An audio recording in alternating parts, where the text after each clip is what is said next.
The Third World makes up 70% of the global population, which today stands at 7.24 billion.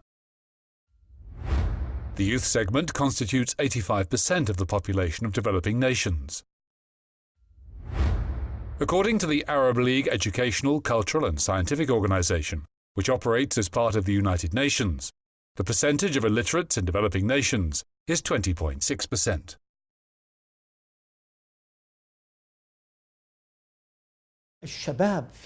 In many Islamic nations, young men and women are deprived of viable education opportunities. This is particularly the case in Asian and African nations, where education opportunities are rare due to various social or economic factors. So we assist them by providing them with suitable education.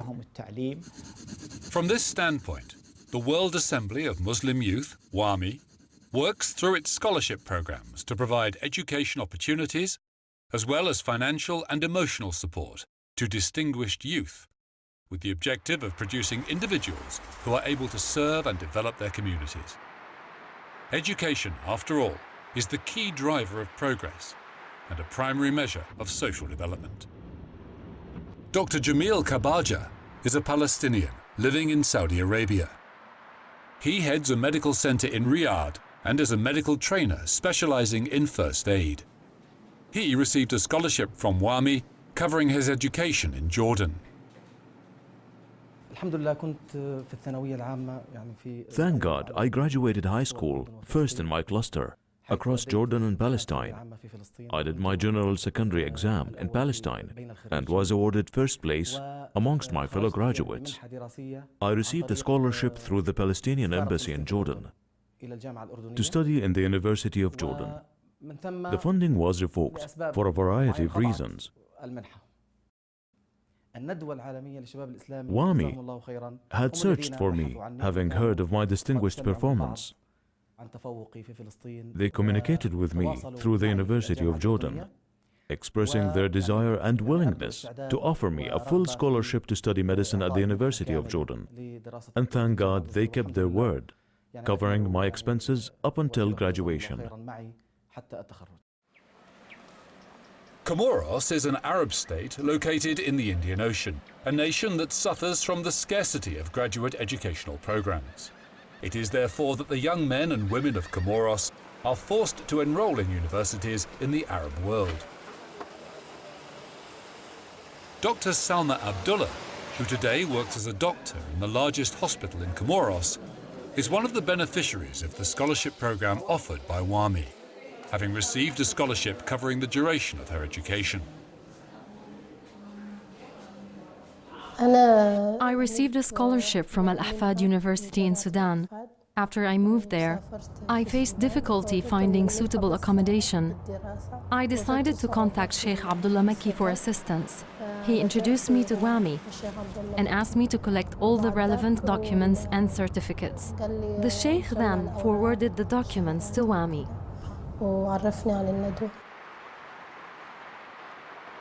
Zainab bint Al-Kahil is a Mauritanian working in the field of publishing and advertising, and had also faced difficulties finding accommodation in Sudan.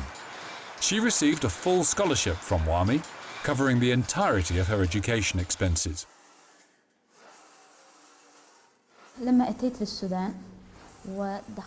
When I first came to Sudan, I was in a dormitory. The living situation was quite difficult, up to 8 students per room.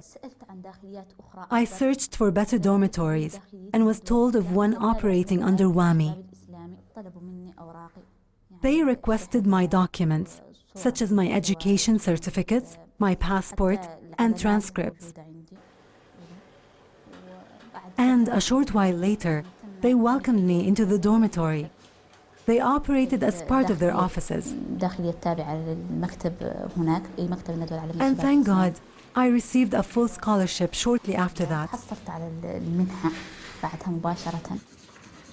On the other side of the spectrum, the Maldives boast the highest percentage of education in the Islamic world. Unfortunately, young men and women often find it difficult to continue their education due to economic difficulties. The scholarship programs and projects offered by WAMI have thus extended to reach the Maldives.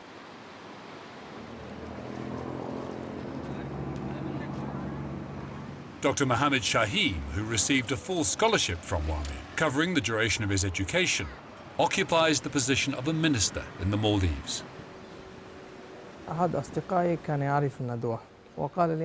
One of my friends knew of the World Assembly of Muslim Youth, WAMI, and told me of an institute affiliated with them.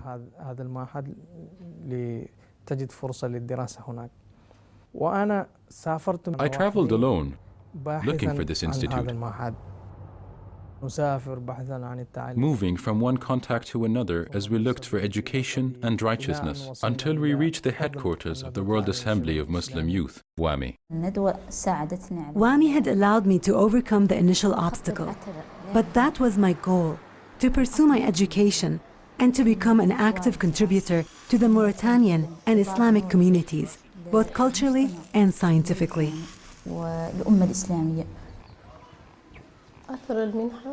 The scholarship had a clear positive effect, as I was the first female in my village to study medicine, and this was a tremendous achievement for my family, my village, and my country. Moreover, I returned to my homeland with a greater ability to help my people and offer medical assistance to those in need. This had a positive impact on both personal and social levels. I am a minister today because of WAMI. WAMI gave us plenty. And this enabled many of the students with whom we studied at the time, under WAMI's care, to become leaders, ministers, judges, and deans. The students at that institute have become great personalities today in the Maldives.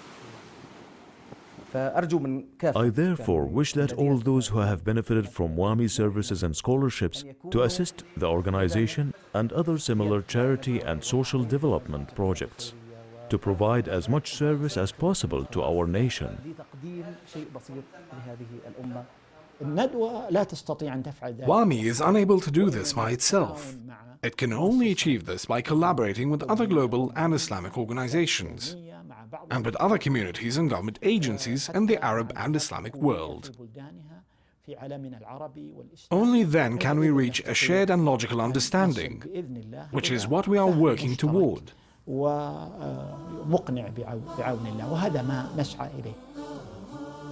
WAMI has a strong presence around the globe, with a total of 43 offices worldwide.